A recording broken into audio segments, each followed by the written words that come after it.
शहराची खबरबात या बातमीपत्राचे प्रायोजक आहेत Mac care super speciality hospital Ahmednagar.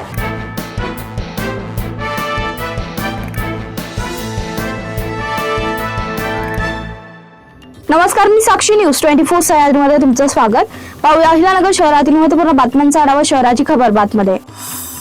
जिल्ह्यातील एलपीजी गॅस गोदामाची विशेष पथकामार्फत तपासणी करण्याची तसेच कृत्रिम टंचाई निर्माण करणाऱ्यांवर कडक कारवाई करण्याच्या सूचना जिल्हाधिकारी डॉक्टर पंकज आशय यांनी पुरवठा विभागाला दिल्या।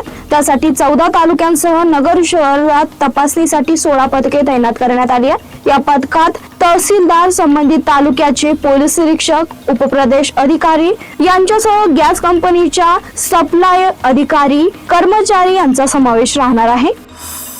जिल्ह्यात एलपीजी गॅसच्या पुरवठ्यामध्ये नागरिकांनी कोणत्याही प्रकारची गैरसोय होणार नाही याची दक्षता घेण्याचे निर्देश प्रशासनाला देण्यात आले आहेत। जिल्ह्यातील एलपीजी गॅस गोदामाची विशेष पथकामार्फत अचानक तपासणी करावी, कृत्रिम टंचाई निर्माण करणाऱ्यांवर कडक कारवाई करावी असे निर्देश जिल्हाधिकारी डॉक्टर पंकज आशय यांनी दिलेत। तसेच नागरिकांनी अफवांवर विश्वास न ठेवता प्रशासनाला सहकार्य करावं असं आवाहनही त्यांनी केलं।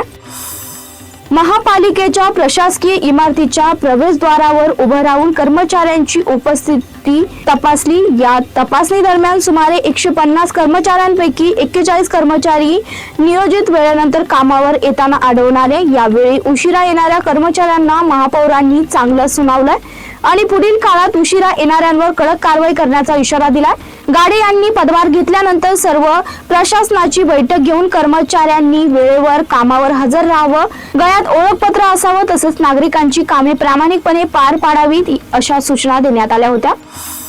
शहरात सार्वजनिक ठिकाणी अस्वच्छता करणाऱ्यांविरोधात महापालिकेच्या घनकचरा व्यवस्थापन विभागाने कारवाई सुरू केली आहे। सोमवारी शहरातील बुरुडगाव रोड, पाईपलाईन रोड, साविडी, हातमपुरा चौक आदी ठिकाणी अस्वच्छता करणाऱ्या 7 नागरिकांवर दंडात्मक कारवाई करण्यात आली आहे। सार्वजनिक ठिकाणी कचरा टाकणे, लघुशंका शौचालयासाठी या 7 जणांना 2100 रुपये दंड करण्यात आलाय।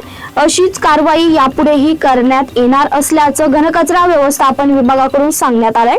शहर स्वच्छ आणि आरोग्यदायी ठेवण्यासाठी स्वच्छता नियमांचं पालन करावं, तसेच याबाबत नागरिकांनी सहकार्य करून दंडात्मक स्वरूपाची कारवाई टाळावी असं आवाहन आयुक्त यशवंत डांगे यांनी केलं।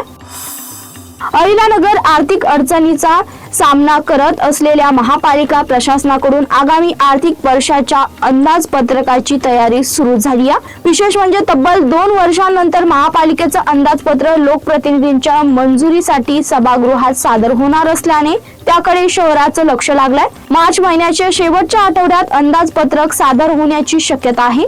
गेल्या 2 वर्षात महापालिकेत प्रशासक राज असल्याने अंदाजपत्रकाची संपूर्ण प्रक्रिया प्रशासकीय पातळीवरच पार पडत होती। यंदा मात्र स्थायी समिती सभापतींच्या माध्यमातून अंदाजपत्रक सभागृहात मांडलं जाणार आहे। शहराची खबरबातमी देते सांगतोय तुम्ही बातम्या न्यूज 24 सह्याद्री।